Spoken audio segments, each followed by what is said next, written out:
Nous restons dans la thématique de l'inclusion numérique avec Isabelle L'Herbier, Nicolas Turca et Sébastien Lefebvre et Edwin Berlucci nous rejoignent.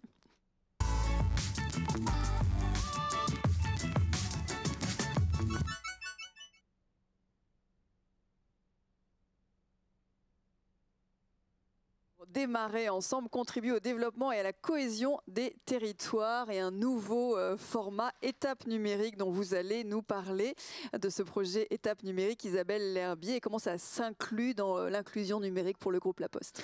Alors bonjour Karine, effectivement l'inclusion numérique s'inclut bien parce qu'il est dans notre ADN en fait de rendre service au plus près des bénéficiaires. On a donc observé des besoins locaux et on les traduit en fait en besoins national. Et c'est comme ça en fait qu'on arrive à prendre en compte le fait que le numérique impacte tous les projets en fait des Français aujourd'hui. Et on y répond en adressant finalement le besoin de la vie courante. Et ça, on le fait au travers de nos France Services actuels qui permettent de répondre à des besoins de la carte d'identité, des informations sur la retraite, bref, des choses qui s'illustrent vraiment dans le quotidien de nos Français et des gens qui fréquentent nos bureaux.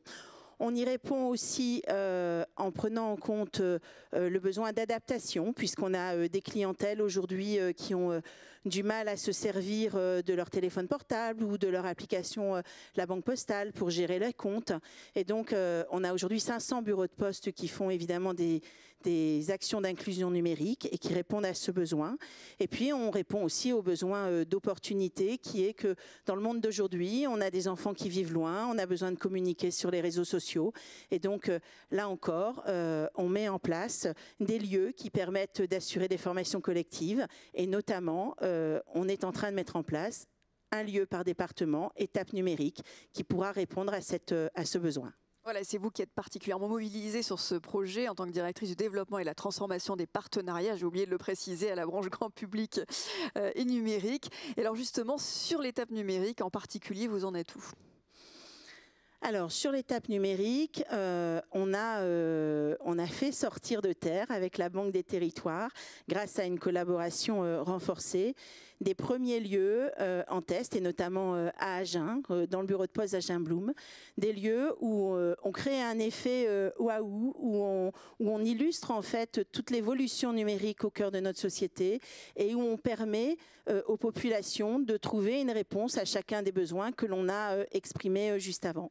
Donc sur des lieux, voilà, un par département, on devrait en avoir 100 pour la fin du premier semestre 2022 et qui vont vraiment être un lieu fréquenté et animé par des postiers, mais aussi que l'on prête à des associations pour qu'elles puissent venir exercer des formations qui sont directement en lien, encore une fois, avec les besoins locaux, ce qui est au cœur de nos attentions. Merci beaucoup Isabelle L'Herbier. Et justement pour accompagner tout ce développement sur les territoires, Nicolas Turca est avec nous, directeur du programme Inclusion numérique et services au public à la Banque des Territoires, dans la direction de l'investissement. Alors justement, quel est le lien entre ce projet d'étape numérique de développement et la Banque des Territoires ? Alors le Banque des Territoires, je pense avec le groupe La Poste, porte une vision optimiste du numérique. C'est la première chose qu'il faut dire. Et promouvoir un numérique inclusif, c'est un numérique d'opportunité. C'est faire que des lieux ne sont pas, j'allais dire l'expression assez classique, les voitures balais de la dématérialisation. C'est des lieux où on donne l'opportunité aux Françaises et aux Français de découvrir le numérique, d'avoir une autre vision du numérique, de s'emparer du numérique comme un levier de changement pour sa vie, mais également pour la vie des autres, de ses enfants ou d'autres choses. Et on y reviendra peut-être sur les cas d'usage. La Banque des Territoires, elle est impliquée sur le dispositif numérique inclusif depuis bien longtemps. On est partenaire de l'État sur la stratégie nationale pour un numérique inclusif. On a déployé un dispositif qui s'appelle les hubs territoriaux pour un numérique inclusif qui accompagne les collectivités territoriales à faire connaître, à simplifier les dispositifs. Ça, c'est un des premiers enjeux, faire simple. Et puis on est également financeur, on finance évidemment et notamment aux côtés du groupe La Poste le dispositif d'étape numérique, ça c'est une première chose, mais on finance également également l'animation d'un certain nombre de réseaux, le réseau France Service, le réseau des conseillers numériques. Et puis enfin, on opère des lieux, des choses, et on opère notamment les conseillers numériques. Les conseillers numériques, ce sont 4000 conseillers qui vont agir dans le territoire, qui porteront ce mais oui, c'est ce que je vois, vous êtes aux couleurs des conseillers numériques. Je suis aux couleurs des conseillers numériques, dont j'espère évidemment que... Alors tout à fait, donc je peux montrer le dos, tout à fait. Je suis un homme sandwich du numérique inclusif. Défilé de mode, moi j'allais dire. Mais c'est important, incarner c'est quelque chose d'important. C'est un sujet, d'ailleurs c'est une des grandes forces du groupe La Poste, être capable d'identifier le lieu, l'endroit et un service qui va avec. Voilà, c'est un peu la même logique, d'être capable d'identifier une personne qui vient vous aider sur le numérique et qui vous donne des clés supplémentaires pour votre vie. C'est bien au-delà du financement, c'est effectivement un accompagnement sur mesure dans chaque territoire, parce que chaque territoire, bien évidemment, a des particularités très spécifiques. Et bien justement, nous allons voir le territoire d'Agen, où sont organisés chaque semaine de nombreux ateliers d'inclusion numérique dans ce tout nouvel espace. Regardez.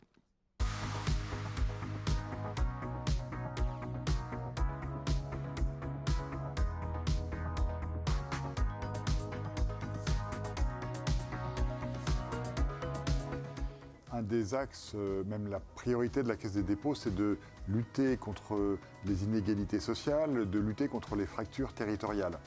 Or, il y a une fracture numérique. Le numérique, c'est à la fois une immense facilité pour accéder plus facilement aux services publics, mais c'est une barrière pour toutes les femmes et les hommes de ce pays qui n'ont pas cette capacité, ce savoir-faire. Et donc, ces espaces numériques que nous développons en partenariat avec nos amis de La Poste, c'est une manière absolument merveilleuse de mettre le numérique à la portée de toutes et tous, à la fois avec des appareils à leur disposition, mais aussi de la formation pour qu'ils apprennent à s'en servir. Donc, c'est une façon de permettre à tout le monde d'avoir la facilité d'usage du numérique.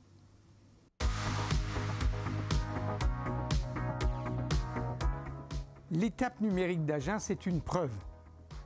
C'est la preuve que La Poste et la Banque des Territoires travaillent pour l'inclusion numérique, c'est-à-dire accueillir toutes et tous pour leur fournir des services numériques et leur apprendre à se servir du numérique, être finalement des écrivains publics numériques. Et puis c'est aussi la preuve que entre La Poste et la Banque des Territoires de la Caisse des dépôts et consignations, il y a des choses concrètes, des solutions concrètes dans les territoires. La preuve donc de la réussite de notre opération Mandarine.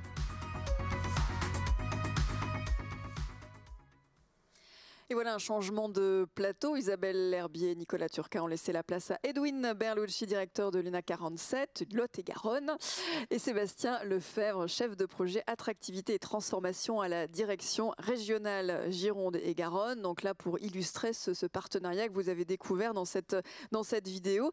Edwin Berlucci, tout d'abord, quel est le lien entre l'UNA, qui est une fédération d'aide à domicile, et ses ateliers d'inclusion numérique ? Effectivement, donc UNA 47 est une fédération d'aide à domicile qui regroupe 30 établissements sur tout le département. Établissements qui œuvrent pour le maintien à domicile au travers de ces services d'aide à domicile et des soins infirmiers à domicile.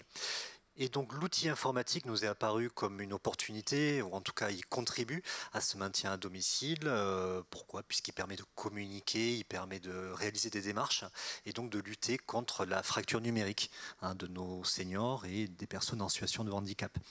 Et c'est dans ce cadre-là que depuis 2017, nous proposons des ateliers numériques en partenariat avec les mairies et surtout grâce au soutien de la conférence des financeurs de Lot-et-Garonne. Donc des ateliers collectifs et des accompagnements individuels sur tout le département pour s'initier, se perfectionner à l'informatique. Et c'est dans ce cadre-là donc que nous avons noué des liens avec le groupe La Poste qui nous a confié une mission de médiation numérique depuis 2020 dans les bureaux de poste. Voilà, donc au départ, c'était des ateliers au sein des bureaux de poste, et puis ça s'est transformé avec l'étape numérique. Ça se passe comment aujourd'hui, alors très concrètement ? Exactement, donc depuis fin août, début septembre, nous animons des ateliers donc tous les vendredis, donc des ateliers un collectif le matin et des ateliers individuels l'après-midi. Donc on accompagne à ce jour un groupe de 6 personnes le matin vraiment sur l'initiation, le perfectionnement à l'informatique, vraiment se familiariser avec l'outil.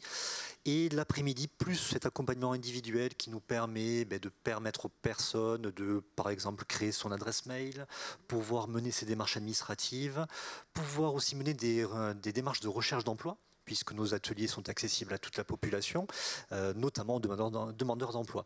Donc du coup, effectivement, nous avons un travail qui peut être très très varié et on s'adapte donc aux demandes des personnes. Et donc le partenariat, La Poste vous fournit les locaux et vous vous occupez de l'animation et de capter aussi les publics que vous connaissez bien?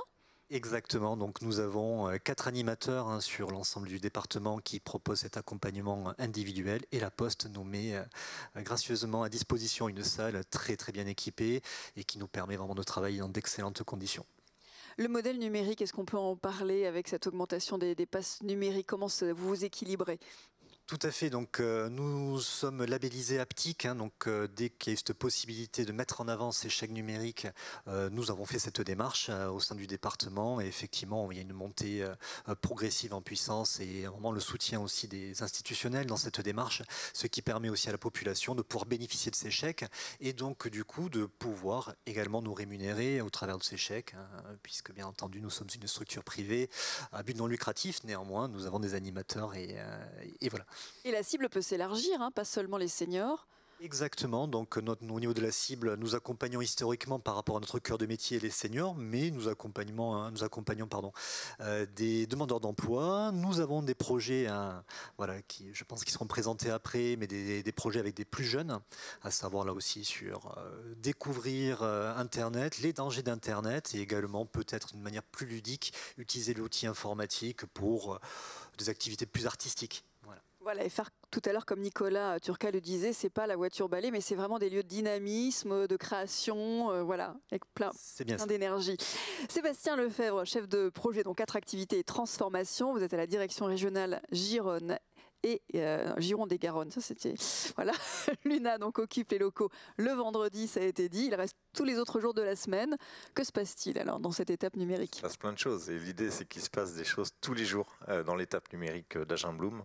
Donc effectivement, on a commencé déjà au tout début de cet été. Aujourd'hui, on est à une vingtaine d'ateliers déjà réalisés, sachant qu'en fait la majorité ont été réalisés au mois de septembre, donc on voit une très bonne progression, on va dire une très bonne rentrée sur le sujet.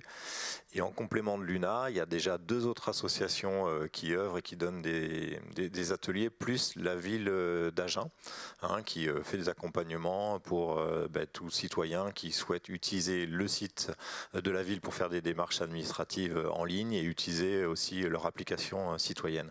Et j'ai envie de dire, il y a un autre acteur qu'il ne faut pas oublier, qui est nous-mêmes en fait, c'est-à-dire en propre, La Poste, qui fait un atelier pour le grand public autour de ce qu'on peut faire sur laposte.fr, Digipost, l'identité numérique et les services de la banque en ligne de la banque postale. Du coup, du lundi au vendredi, on a des créneaux, effectivement. L'étape numérique est déjà bien occupée. Elle est déjà bien occupée. Et ça va continuer parce que vous avez d'autres projets de développement. Voilà, donc là effectivement on peut se dire qu'on a 4 partenaires au démarrage et on est en pourparlers pour inclure 3 autres partenaires avant la fin de l'année. Donc le conseil départemental aussi du Lot-et-Garonne va intervenir dans l'étape numérique d'Agen, le campus numérique également et Orange Solidarité. Donc voilà, 3 nouveaux partenaires qui vont très vite rentrer dans le cercle de ce petit écosystème de la médiation sociale et numérique. Donc ça c'est très important pour nous. Et puis on a pour projet, parce qu'il y a un appel à candidature en cours aussi, d'avoir un conseiller numérique sur la zone pour continuer à fédérer, à animer et rester sur la même dynamique, quoi.